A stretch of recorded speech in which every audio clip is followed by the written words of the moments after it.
Assalamualaikum warahmatullahi wabarakatuh. Pada kesempatan kali ini saya akan mempresentasikan terkait dengan tugas pertama mata kuliah perancangan proyek, di mana riset saya ambil yaitu rancang bangun alat analisis tingkat kebersihan gabah untuk skala laboratorium.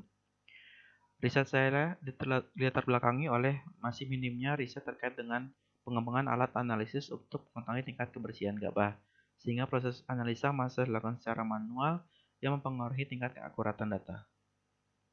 Maka dari itu, di sini saya mengambil beberapa studi literatur terkait dengan pengembangan alat atau mesin untuk proses pemisahan biji-bijian maupun proses pembersihan.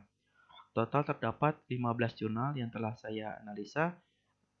Jurnal dapat di-download di kolom deskripsi. Pada kesempatan kali ini, saya akan hanya menjelaskan 3 jurnal. Yang pertama yaitu yang dilakukan oleh Konola dan kawan-kawan, di mana di sini merancang dan mengembangkan mesin pembersihan gabah dengan sistem pneumatik. Adapun material yang digunakan yaitu jagung Zea mays dengan varietas hybrid syncross. Metodologinya itu yang pertama perancangan elemen mesin dan eksperimental desainnya menggunakan metode RSM serta analisis menggunakan ANOVA, regression model, dan probability value. Berikut ini merupakan gambar dari desain dan pengembangan dari Akunola dan kawan-kawan. Di sini terdapat kesimpulan bahwa tidak ada efek yang signifikan dari dua independent variabel yaitu feed gate opening dan air velocity terhadap efisiensi pemisahan. Jurnal ini memiliki keterbatasan antara lain proses pemisahan masih dilakukan secara pneumatik, mekanisme pneumatik dan sistem pengayakan. Tidak adanya variasi dari kadar air maupun varietas dari material yang digunakan. Tidak adanya analisa terkait dengan tingkat kerusakan biji-bijian maupun kapasitas dari mesin itu sendiri. Mesin ini juga masih tergolong skala industri sehingga tidak dapat digunakan untuk proses analisa dengan teknik sampling.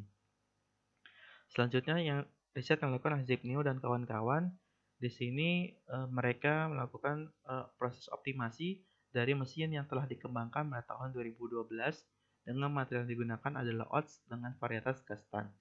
Metodologi yang digunakan yaitu menggunakan variabel faktor dari sudut inklinasi dan kecepatan putaran. Adapun fix faktornya yaitu kecepatan putaran blower dan feeding rate-nya. Adapun outputnya yaitu tingkat efisiensi dari proses pemisahan. Analisis menggunakan metode ANOVA dan post-hoc significance. Selanjutnya kesimpulannya yaitu terdapat efek yang signifikan dari sudut inklinasi terhadap efisiensi pemisahan. Berikut keterbatasan dalam riset ini sama dengan jurnal sebelumnya, yaitu dari segi variasi varietas material maupun dari proses analisanya. Yang terakhir yaitu yang dilakukan oleh Nizam dan kawan pada tahun 2021 dengan material yang digunakan adalah jagung cultivar Vietian. Metodologi yang digunakan yaitu single factor eksperimen dan box pattern eksperimen. Outputnya yaitu ada rasio dari kotoran yang tercampur maupun tingkat performa kebersihan.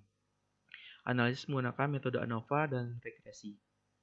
Ini merupakan gambar dari desain yang telah dikembangkan oleh Nizam dan kawan-kawan.